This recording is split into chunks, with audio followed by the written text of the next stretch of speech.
अगर आप भी लेना चाहते हैं देश दुनिया की तमाम जानकारी तो आज ही सब्सक्राइब करें हमारे चैनल को।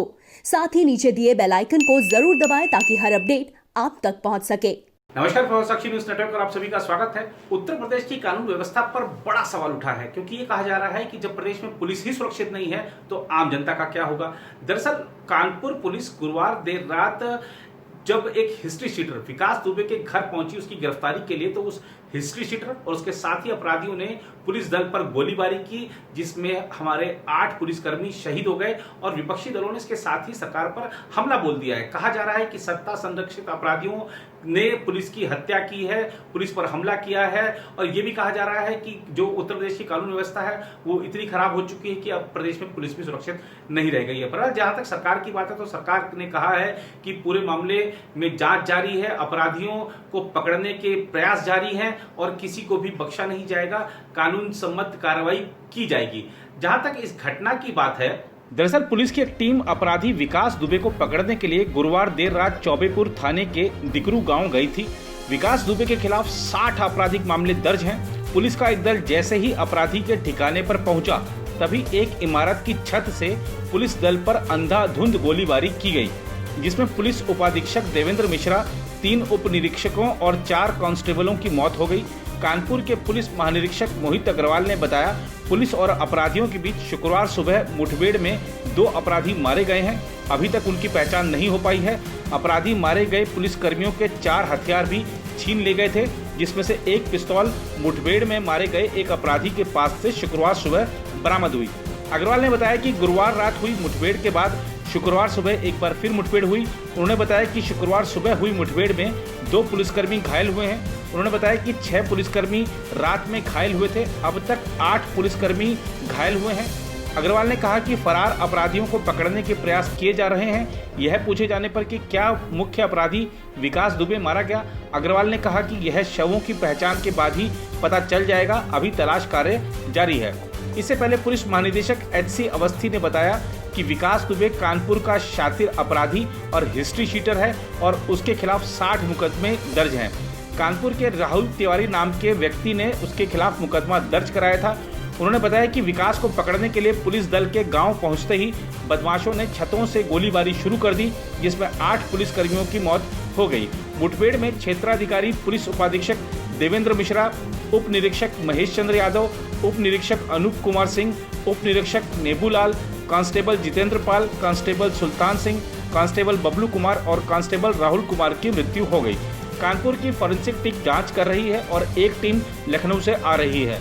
विशेष सुरक्षा बल को भी घटनास्थल के लिए भेजा गया है, जो कि पहुंच चुका है।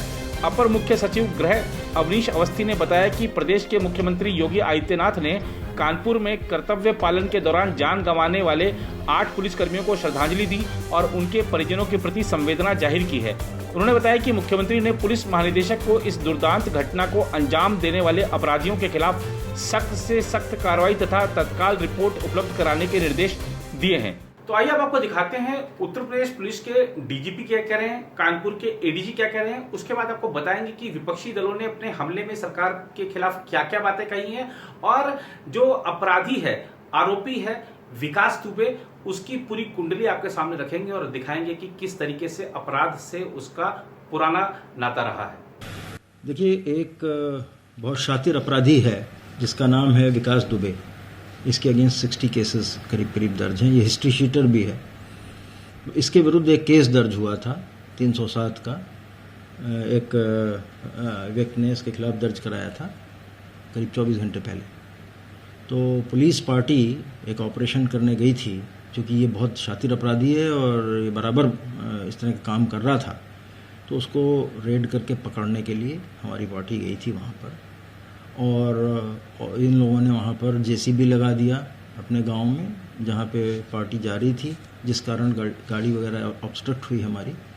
और जब फोर्स उतरा तब इन्होंने फायरिंग की और हम लोगों ने उसमें जवाबी फायरिंग भी की। लेकिन चूँकि ये हाइट पर खड़े हुए थे लोग शायद अंधेरे में, तो इस वजह से जवाबी फायरिंग में हमारे आदमियों पर गोलियाँ लगी हैं, जिसमें 8 आदमी शहीद हुए हैं, जिसमें हमारे लोकल CO साहब भी हैं और उनके साथ 3 सब इंस्पेक्टर्स और अन्य 4 कांस्टेबल्स हैं जिनको वीरगति प्राप्त हुई। और इसके अलावा करीब 7 आदमी हमारे घायल भी हुए हैं और वो ऑपरेशन अभी भी जारी हैं, क्योंकि ये लोग भाग गए हैं अंधेरे का फ़ायदा उठा करके। और हमारे आईजी, एडीजी और यहाँ से हमने एडीजी लॉ एंड ऑर्डर को भी वहाँ भेजा है इन ऑपरेशंस को सुपरवाइज़ करने के लिए।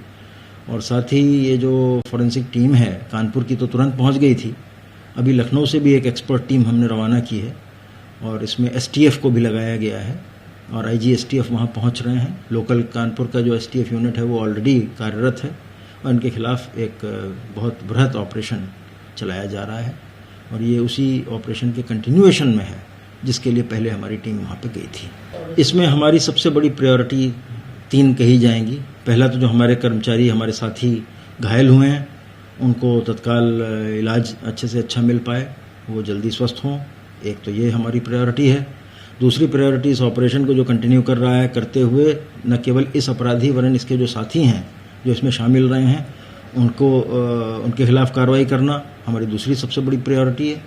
और तीसरी ये कि ये जो वेपन्स वगैरह इन्होंने यूज़ किए, ये वेपन्स इन्होंने कहाँ से हासिल कर लिए, कैसे हासिल कर लिए, और जो हमारे आदमियों को चोटें आई हैं उनका एग्जामिन करना और ये देखना कि किस तरह के वेपन्स से आई हैं, ये तीसरी प्रायोरिटी है इन्वेस्टिगेशन। इससे ये स्पष्ट है कि इतनी बड़ी घटना है, ये हमारे लिए बहुत बड़ा चैलेंज है और हमने सारे ऑफिसर्स को वहाँ लगा रखा है और एक बहुत विशद ऑपरेशन न केवल एक ज़िले का वरन आसपास के सभी ज़िलों का, पूरे जोन के ज़िलों के लोगों को मोबिलाइज करके कर रखा है।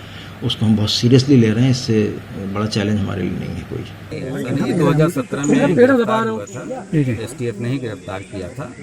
उसके बाद से बेल पे बाहर हो गए। कोई हिस्ट्री शीट होता है, जो लोग हिस्ट्री शीट पर भी रहते हैं उनकी भी लगातार ये चीज़ें तो अब जब पोस्टमार्टम होगा तभी बात पता चलेगी कि किस तरह के बोर्ड से चोटें आई हैं और कैसे हमारे जवान शहीद। जांच के विषय है, जो चीज़ें जांच के बाद ही कही जाए। उनके साथियों ने यहाँ पुलिस पार्टी पे फायर खोल दिया,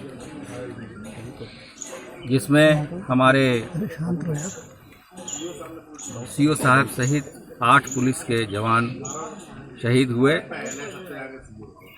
7 लोग इसमें घायल हैं, जिसमें से 5 पुलिस के लोग हैं, एक होमगार्ड है और एक सिविल व्यक्ति है। कुछ पुलिस के वेपन भी गायब हैं, जिसकी जांच पड़ताल चल रही है कि किस जवान और किस अधिकारी के पास क्या वेपन थे। इसमें कठोरतम कार्रवाई की जाएगी और जो शहादत पुलिस के अधिकारी और जवानों ने दी है वो हम व्यर्थ नहीं जाने देंगे और एक जो भी लोग इस घृणित कार्य में रहे हैं उन्हें कानून सख्ती से निपटेगा और वो जहां कहीं भी होंगे उत्तर प्रदेश पुलिस उनको ढूंढ के निकालेगी और उसको कानून के सामने पेश करेगी। लगातार टीमें हमारे इसमें चल रही हैं और हम लोग विभिन्न टीमों का आपने देखा होगा कि यहाँ के लोकल अधिकारी सभी लोग मौके पर मौजूद हैं। डीजीपी महोदय ने जो हमारी एसटीएफ और अन्य विशेषज्ञ टीमें हैं उनको भी इसमें लगा रखा है। उधर कानपुर में अपराधियों के साथ मुठभेड़ में एक पुलिस उपाधीक्षक समेत 8 पुलिसकर्मियों के मारे जाने के बाद कांग्रेस, समाजवादी पार्टी और बहुजन समाज पार्टी ने प्रदेश सरकार में कानून व्यवस्था पर सवालिया निशान लगाते हुए हमला बोला है। कांग्रेस महासचिव प्रियंका गांधी ने ट्वीट कर कहा, बदमाशों को पकड़ने गई पुलिस पर अंधाधुंध गोलीबारी की गई, जिसमें उत्तर प्रदेश पुलिस के सीओ, एसओ समेत 8 पुलिसकर्मी शहीद हो गए। उत्तर प्रदेश पुलिस के इन शहीदों के परिजनों के साथ मेरी शोक संवेदनाएं। प्रदेश में कानून व्यवस्था बेहद बिगड़ चुकी है, अपराधी बेखौफ है। उन्होंने दूसरे ट्वीट में कहा, आमजन व पुलिस तक सुरक्षित नहीं है। कानून व्यवस्था का जिम्मा खुद मुख्यमंत्री के पास है। इतनी भयावह घटना के बाद उन्हें सख्त कार्रवाई करनी चाहिए, कोई भी ढिलाई नहीं होनी चाहिए। बहुजन समाज पार्टी के अध्यक्ष मायावती ने ट्वीट किया, कानपुर में शातिर अपराधियों द्वारा मुठभेड़ में डीएसपी सहित 8 पुलिसकर्मियों की मौत व 7 अन्य के आज तड़के घायल होने की घटना अति दुखद, शर्मनाक और दुर्भाग्यपूर्ण है। स्पष्ट है कि यूपी सरकार को खासकर कानून व्यवस्था के मामले में और भी अधिक चुस्त व दुरुस्त होने की जरूरत है। वहीं समाजवादी पार्टी ने एक तीखे ट्वीट में योगी सरकार पर निशाना साधते हुए कहा, रोगी सरकार के जंगल राज में हत्या प्रदेश बने उत्तर प्रदेश के कानपुर में दबिश के दौरान सत्ता संरक्षित अपराधियों द्वारा हमले में सीओ समेत 8 पुलिसकर्मी शहीद, अत्यंत दुखद। आत्मा को शांति दे भगवान। शोकाकुल परिजनों के प्रति संवेदना। 1-1 करोड़ रुपए के मुआवजे का हो ऐलान। सत्ता कनेक्शन का हो पर्दाफाश।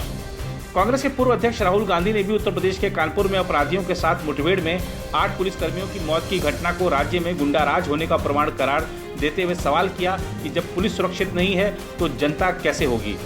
देखा जाए तो कानपुर की इस घटना ने पूरे देश को हिलाकर रख दिया है। अब तक पुलिस पर हुए हमलों में यह सबसे बड़ी घटना बताई जा रही है। जहां तक आरोपी विकास दुबे की बात है तो उसका आपराधिक इतिहास ही नहीं रहा, बल्कि उनके खिलाफ कई गंभीर मामले दर्ज हैं। विकास दुबे की पैठ हर राजनीतिक दल पर होती थी, इसी वजह से आज तक उसे पकड़ा नहीं गया। विकास दुबे कई राजनीतिक दलों में भी रहा है। बिठूर के शिवली थाना क्षेत्र के बिकरू गांव का रहने वाला है वह। उसने अपने घर को एक किले की तरह बना रखा है। यहाँ उसकी मर्जी के बिना घुस पाना बहुत ही मुश्किल है। विकास दुबे इतना दबंग रहा है कि उसे किसी कानून का डर नहीं है। 2001 में विकास ने थाने के अंदर घुसकर बीजेपी के दर्जा प्राप्त राज्य मंत्री संतोष शुक्ला की हत्या कर दी थी। संतोष शुक्ला हत्याकांड ने पूरे प्रदेश में हड़कंप मचा दिया था, लेकिन पुलिस से लेकर कानून तक कोई उसका कुछ नहीं बिगाड़ पाया। विकास दुबे किसी फिल्मी खलनायक से कम नहीं है। बताया जा रहा है कि थाने में घुसकर राज्य मंत्री की हत्या का आरोप लगने के बावजूद भी उसका कुछ नहीं हुआ।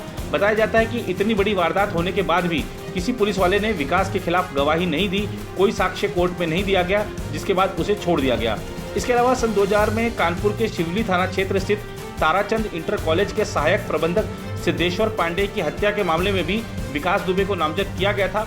इसी साल उसके ऊपर रामबाबू यादव की हत्या के मामले में साजिश रचने का आरोप लगा था। यह साजिश उसने जेल में बैठकर रची थी। 2004 में एक केबल व्यवसायी दिनेश दुबे की हत्या के मामले में भी विकास का नाम आया था। 2013 में भी विकास दुबे ने हत्या की एक बड़ी वारदात को अंजाम दिया था। 2018 में विकास दुबे ने अपने चचेरे भाई अनुराग पर जानलेवा हमला करवाया था। अनुराग की पत्नी ने विकास समेत 4 लोगों के खिलाफ FIR दर्ज कराई थी। हिस्ट्री शीटर विकास दुबे की सभी राजनीतिक दलों पर पकड़ रही है। 2002 में BSP की मायावती सरकार के दौरान उसकी तूती बोलती थी। उसके ऊपर जमीनों की अवैध खरीद फरोख्त का आरोप है। उसने गैर कानूनी तरीके से करोड़ों रुपए की संपत्तियां बनाई हैं। बिठूर में ही उसके स्कूल और कॉलेज हैं। वह एक लॉ कॉलेज का भी मालिक है। विकास दुबे जेल में रहने के दौरान ही चुनाव लड़ा था और शिवराजपुर से नगर पंचायत का चुनाव भी जीता था। बताया जा रहा है कि BSP के कार्यकाल में उसकी BSP में बड़ी पैठ थी। जेल से ही वह हत्याएं समेत कई वारदातों को अंजाम दिलवा देता था। तो है ना हैरत की बात, ये जो आरोपी विकास दुबे जिसके बारे में कहा जा रहा है कि वह एक लॉ कॉलेज का मालिक है, आप देखिए कि कानून को कैसे ठेंगा दिखाता है, कानून के खिलाफ ही काम करता है। लेकिन देखिए उत्तर प्रदेश में इस समय जो सरकार है उसने अपराधियों को जिस तरीके से उनके खिलाफ लगातार कार्रवाई की है, तो विकास दुबे भी ज्यादा समय तक बच पाएगा इसकी संभावनाएं बहुत कम है।